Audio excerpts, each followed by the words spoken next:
Hi, everyone, and welcome to the NITOP Teaching Slam. My name is Jenel Cavazos, and I am the Intro Psych Coordinator at the University of Oklahoma. And I'll be talking to you today about using climate surveys to understand student experiences.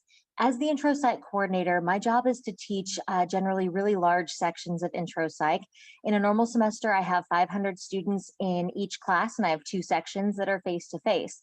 Online, as we've moved because of the pandemic, I have the same number of students, but everybody is completely asynchronous and virtual. So one of the challenges that I've experienced is trying to keep an eye on the climate of the classroom. So, what are the students worried about? Or what are their biggest stressors? What are the things they really enjoy when their eyes light up? Or what are the things that they're really aggravated by? Normally, I'm pretty good at keeping an eye on that in the classroom because I'm there with them twice a week. But in pandemic world, not so much. And so it's really hard to know what everybody's kind of thinking and feeling. And that's why I've started doing a lot of surveys. So why surveys? Well, one of the reasons is because it shows the students how much we care.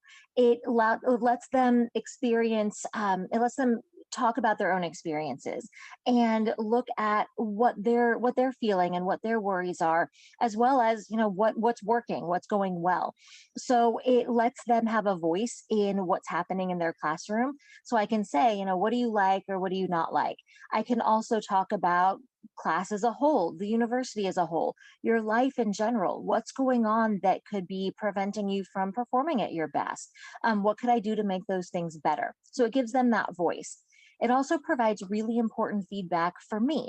So I can, for example, know what things they're struggling with in my class, what's making sense and what's not. What do they really love and what do they not like so much?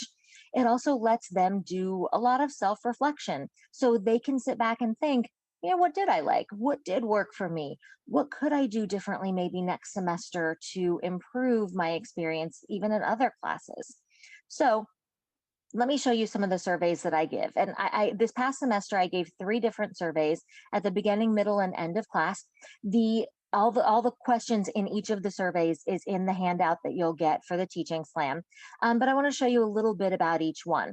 So the welcome survey is given at the very beginning of the semester, before classes have even started. They get this as a part of kind of a welcome email that I send out introducing them to class. And they just get a link to the survey. There's no credit for them, but a lot of them fill it out because, again, they want their voices to be heard. So I'm asking them things like, what's your opinion of psychology right now? And I try to keep it fun and interesting because who wants to take boring surveys over and over again? So like the smiley face you see, how interested are you in psychology? It goes from a really happy smiley face to a really angry frowny face. What are you concerned about? How many of your classes are online? What do you think your biggest obstacles are going to be? What are you most worried about? And this lets me gauge their interest both in my class, but then also, how are you doing at the university in general? Like, what are the major things you think are going to impact you this semester?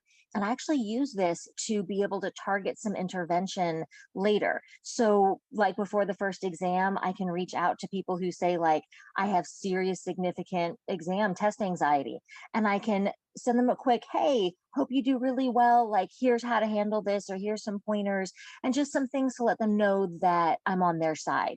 And they don't have to know that the whole rest of the class isn't getting that email, that it's targeted for them. But having these responses helps me be able to do some of that outreach work. At midterms, I talk to them about how their performance has gone so far and how they're planning on finishing out the semester. I try to keep it fun. Again, everybody's stressed at midterms. So I do things like, on a scale of deflating duck, how did you do on the first 2 exams? But I'm also asking them questions about, what resources did you use? What did you do when things stopped going well, if things stopped going well?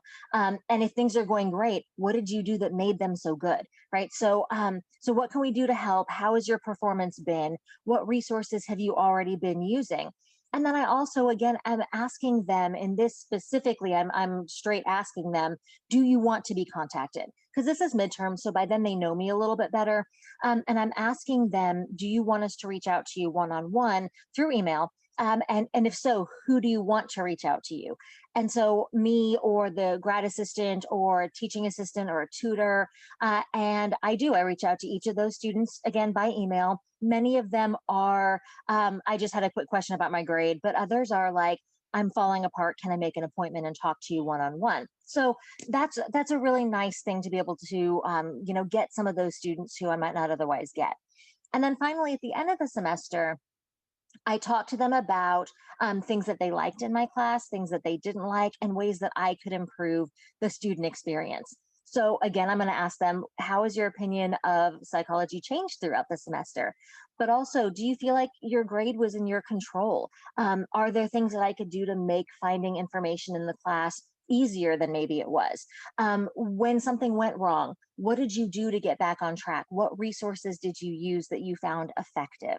And I'm going to ask all of those things again with the idea that I want to be able to improve my classes, because even if those resources were there, if they couldn't find them, it doesn't matter. So, what can I do to make that classroom experience better? Thank you very much for sticking with me today, and I will be around to answer any questions you might have as we go through today's presentations. And I hope you find this beneficial. Thanks.